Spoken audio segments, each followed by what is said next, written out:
ઓછું નમક ખાવાની વાત કરીએ ત્યારે આપણા બધાના મનમાં એક ભ્રમ પેદા થઈ જાય તો નમક ઓછું ખાઈશ તો શરીરની અંદર શું સોડિયમની માત્રા નહીં ઘટી જાય, શરીરની અંદર આયોડિનની માત્રા શું નહીં ઘટી જાય, કે શરીરની અંદર આયોડિનની માત્રા વધી જશે તો શું નુકસાન નહીં થાય, લાંબા સમય સુધી બરફ ઓગળી ના જાય એટલા માટે આપણે બધાએ જોયું હશે કે બરફની અંદર મોટા પ્રમાણમાં મીઠું નાખવામાં આવે. ભગવાન કૃષ્ણનો દીકરો એટલે પ્રદ્યુમન, ત્યારે ભગવાન કૃષ્ણએ 12 વર્ષ સુધી નમક બિલકુલ ન ખાધું હતું કે આપણા શરીરની અંદર ઓછામાં ઓછું મીઠું જાય એના માટે કેવી રીતે ભોજનને સેટ કરીએ. તો એક એવો સુંદર આપણે ડાયટ પ્લાન બનાવીએ કે જેને આપણે કહી શકીએ લો સોલ્ટ ડાયટ પ્લાન.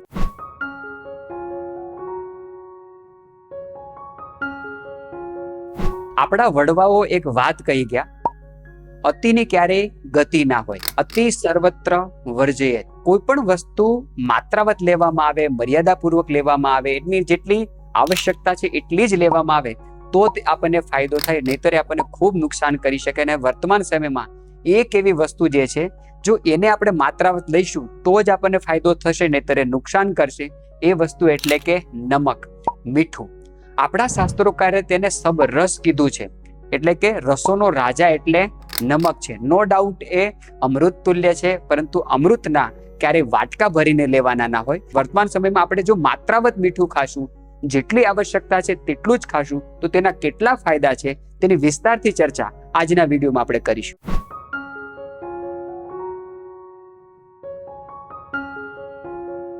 મીઠું જો માત્રાવત જ ખાવામાં આવે, ઓછી માત્રામાં ખાવામાં આવે તો બ્લડ પ્રેશર જેવી સમસ્યાઓથી આપણને બચાવી શકે છે. જ્યારે આપણે આવશ્યકતા કરતા વધારે પ્રમાણમાં મીઠું ખાઈએ છીએ ત્યારે એ આપણા શરીરની અંદર બ્લડની અંદર લિક્વિડની માત્રા વધારે છે, ને એક વખત જ્યારે લિક્વિડની માત્રા શરીરમાં વધે તો તે આપણા શરીર અંદર હૃદય ઉપર ખૂબ જોખમ પેદા કરે છે. મીઠુંની માત્રા, નમકની માત્રા જો ઓછી કરવામાં આવે તો આપણી કિડની ખૂબ સારી રીતે કાર્ય કરી શકે છે.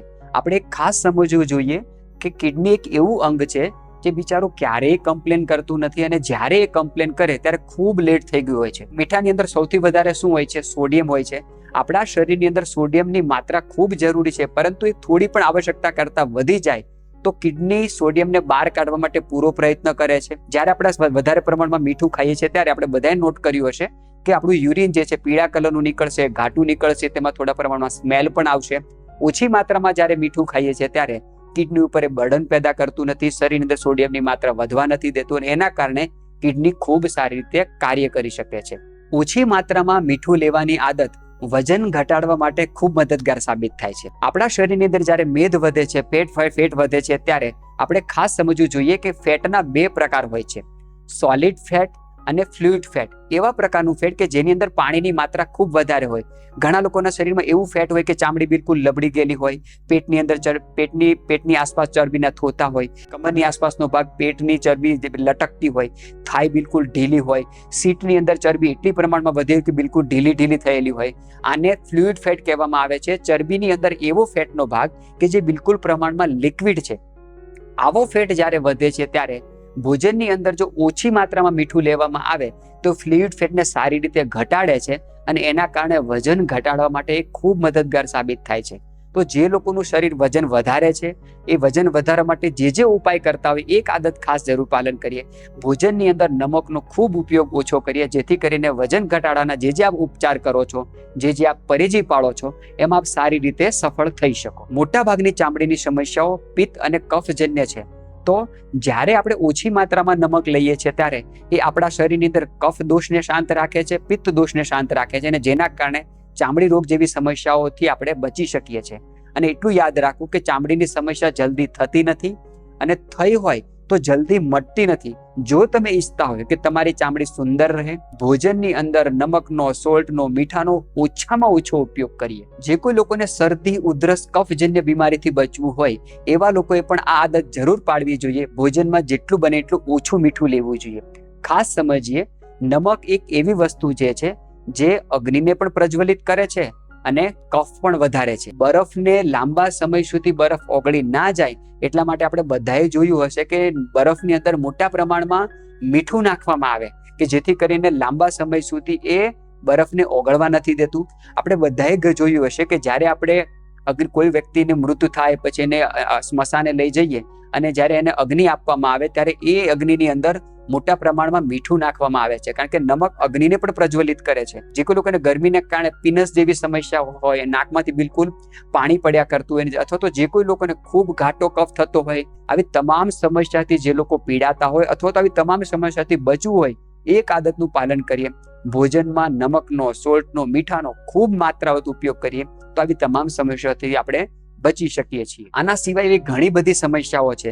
જે કોઈ લોકોને વારે વારે જો પિમ્પલ્સ થતા હોય, ખીલ ન થવા દેવા હોય, જે લોકોને પોતાના વાળ સુંદર અને સુરક્ષિત રાખવા હોય, જે કોઈ લોકો પોતાના શરીરની અંદર કેલ્શિયમનું લેવલ જાળવી રાખવા ઈચ્છતા હોય, શરીરના તમામ ઇન્ટરનલ ઓર્ગન સારી રીતે કામ કરી શકે, તો ભોજનની અંદર નમકનો ખૂબ ઊંચો ઉપયોગ કરીએ, જેથી કરીને તમામ સમસ્યાથી આપણે બચી શકીએ. અને સૌથી છેલ્લું મહત્વનું સૂચન, જો તમે ઈચ્છતા હોય કે શરીરની અંદર શુક્ર ધાતુ સારી રીતે બની શકે, તો નમકનો જેટલો બને એટલો ઓછો ઉપયોગ કરીએ. એક વાર્તામાં આપણા ઋષિ મુનિઓ, આપણા વડવાઓ આપણને કહ્યા કે જ્યારે પ્રદ્યુમનને જન્મ આપવાનો હતો, ભગવાન કૃષ્ણનો દીકરો એટલે પ્રદ્યુમન, ત્યારે ભગવાન કૃષ્ણએ 12 વર્ષ સુધી નમક બિલકુલ ન ખાધું હતું. કહેવાનો મતલબ એ છે કે જ્યારે આપણે ખૂબ ઓછી માત્રામાં મીઠું ખાઈએ, નમક ઓછામાં ઓછો ઉપયોગ કરીએ, ત્યારે આપણા શરીરની અંદર શુક્ર ધાતુ ખૂબ સારી ગુણવત્તાનું બને છે.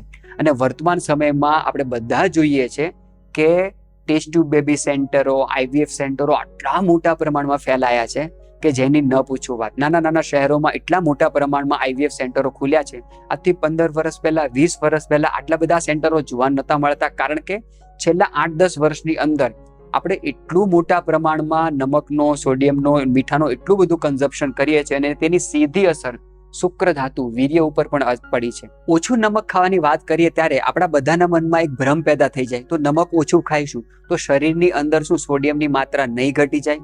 બિલકુલ નહીં એવું થઈ શકે. શરીરની અંદર આયોડિનની માત્રા શું નહીં ઘટી જાય? બિલકુલ નહીં થઈ શકે.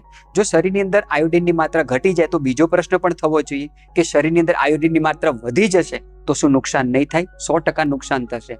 દુનિયાના 56 થી પણ વધારે દેશોમાં એક સ્ટડી થઈ છે કે શરીરની અંદર જો આવશ્યકતા કરતા વધારે થોડી પણ માત્રાની અંદર જો આયોડિનની માત્રા વધી તો તે નપુંસકતા જેવી બીમારી લાવે છે. આખા દિવસ દરમિયાન મીઠાની આવશ્યકતા શરીરને 5 ગ્રામ જ હોય છે, એનાથી વધારે હોતી નથી.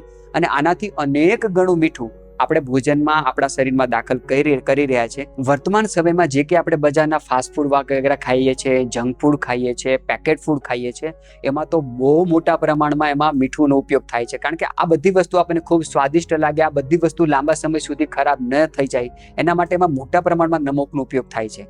તો જ્યારે તમે માત્ર એક પેકેટ વેફર ખાવ છો, તમે બજારનું કોઈ પણ ફાસ્ટ ફૂડ થોડી માત્રામાં પણ ખાવ છો, તો આખા દિવસની જેટલી આવશ્યકતા તમારા મીઠાની છે એ માત્ર એક ચિપ્સનું પેકેટ પૂરી કરી દે છે. આ બધા જે બજારના ખાનપાન છે એના ઉપર બને એટલો અંકુશ લાવીએ, જેથી કરીને આપણા શરીરની અંદર આયોડિનની માત્રા ન વધે, સોડિયમની માત્રા ન વધે, અને એના કારણે અનેક સમસ્યાઓથી આપણે બચી શકીએ.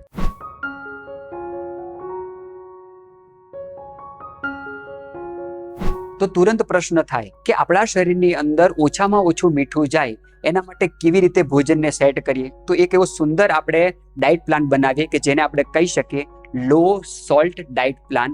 સવારના નાસ્તાની વાત કરીએ. વર્તમાન સમયમાં આપણે સવારના નાસ્તાની અંદર એટલા પ્રમાણમાં એવી બધી વસ્તુ ખાઈએ છીએ કે જેના કારણે આપણા શરીરની અંદર આયોડિનની માત્રા, સોડિયમની માત્રા, મીઠાની માત્રા વધી રહી છે. તો સૌથી સારું છે સિઝનના ફ્રૂટ. આપણને બધાને ખબર છે કે જેટલા પણ ઈશ્વર આપણને ફ્રૂટ આપ્યા છે તેની અંદર નમક બિલકુલ નથી. મોટા ભાગના ફ્રૂટ જે છે સ્વભાવે મીઠા છે. એને જો ભોજનમાં સ્થાન આપીશું તો વર્તમાન સમયની અંદર જે એક્સેસ માત્રામાં આપણા શરીરમાં મીઠું જઈ રહ્યું છે એ આદત ઉપર આપણે અંકુશ લગાવી શકીશું. મગને બાફીને લઈ શકો, વિવિધ પ્રકારના જે કઠોળ છે એને બાફીને તમે લઈ શકો, કારણ કે આપણે બધાએ અનુભવ્યું હશે કે જેટલા પણ પ્રકારના કઠોળ છે તેની અંદર નેચરલી સોડિયમ હોય છે. તમે માત્ર મગને બાફીને ખાશો, ચણાને બાફીને ખાશો તો એમાં ઉપરથી મીઠું નહીં નાખો તો પણ એ તમને સ્વાદિષ્ટ લાગશે, કારણ કે એમાં કુદરતી ઐશ્વર્યની અંદર સોડિયમ, ખારાશ મૂકી છે. તો એ જે તમે ખાશો તો ઉપરથી મીઠું નાખવાની બિલકુલ જરૂરિયાત નહીં પડે. ભૂતકાળની અંદર આપણે શ્રેષ્ઠ સવારના નાસ્તા ઉપર વિસ્તારથી ચર્ચા કરી છે. સિંગદાણા અને ખજૂરને રાત્રે પલાળીને સવારે ખાઈ શકાય. ખજૂર જો નાખવો ન નાખવો હોય તો સૂકી કાળી દ્રાક્ષ અને સિંગદાણાને રાત્રે પલાળીને ખાઈ શકાય. આ તમામ વસ્તુ જ્યારે આપણે ખાઈશું ત્યારે આપણો સવારનો નાસ્તો બિલકુલ 0 સોલ્ટ વાળો થશે.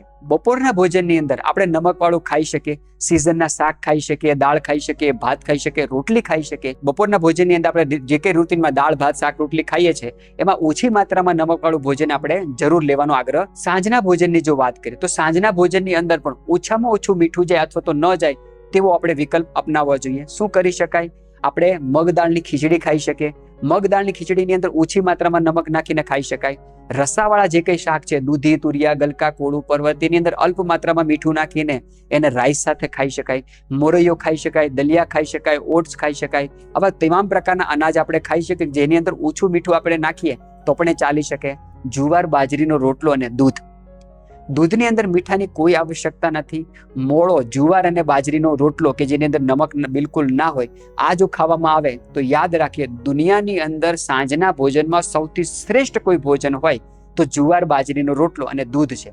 જો તમને ચોખ્ખું દૂધ મળતું હોય, જુવાર અને બાજરીનું અનાજ મળી શકતું હોય અને આને જો રાત્રિના ભોજનમાં સ્થાન આપવામાં આવે તો દુનિયાની અંદર સાંજના ભોજનમાં આનાથી બેસ્ટ કોઈ ટોનિક નથી. સેકન્ડ નંબર ઉપર ખીચડી ખાઈ શકાય.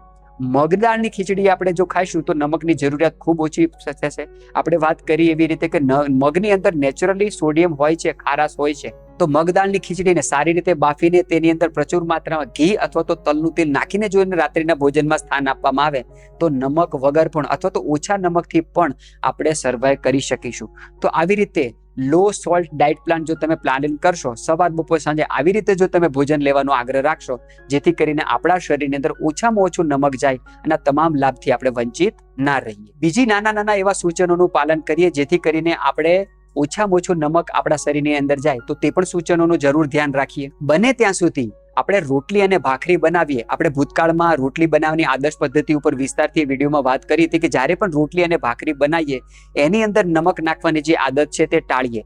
અથાણું છે એ અથાણાની રીતે જ ખાઈએ, તેની માત્રા ઘટાડીએ જેથી કરીને આપણા શરીરની અંદર વધારે પ્રમાણમાં નમક ના જાય. ઉપરથી નમક નાખવાની આદત બિલકુલ ન રાખીએ. હોઈ શકે કે ક્યારેક શાકની અંદર મીઠું નાખવાનું ભૂલાઈ જાય તો થોડી માત્રામાં અથાણાને સાથે ખાઈ લઈએ. સંચળને સ્થાન આપીએ. તો જણાવેલી માહિતી આપણા જીવનમાં આવે એનો પૂરો પ્રયત્ન કરીએ અને ખાસ સૌને વિનંતી, આ વિડીયોને સાંભળીને વિચારીને માત્ર શેર કરીને આપણી ફરજ આપણે પૂરી ન કરીએ, પરંતુ આ તમામ જે મુદ્દાઓ છે તેને ચર્ચાના વિષયો બનાવીએ, બીજા સાથે શેર કરીએ. કારણ કે વર્તમાન સમયની અંદર નાના જે બાળકો છે એના શરીરની અંદર મોટા પ્રમાણમાં નમક જઈ રહ્યું છે, ખાસ કરીને આ બજારના ફાસ્ટ ફૂડોથી. કઈ ફિલ્મે કેટલો પ્રમાણમાં બિઝનેસ કર્યો, કરોડો રૂપિયા કમાયા, આ બધી ચર્ચાઓથી આપણને કોઈ લાભ થવાનો નથી. પરંતુ જે કંઈ વિડીયોમાં આપણે મુદ્દા લીધા છે તે તમારા જીવનમાં આવે, આ બધા જે મુદ્દાઓને આવનારી પેઢી સુધી શેર કરીએ, ખાસ કરીને નાના બાળકોને, તમારા સગા સંબંધીઓને, પરિવારજનોને, મિત્ર વર્ગોને, આ બધાને ચર્ચાના વિષયો બને જેથી કરીને આવનારી પેઢીને આ બધા લાભથી વંચિત ન રહે. સૌને જય હિન્દ, વંદે માતરમ.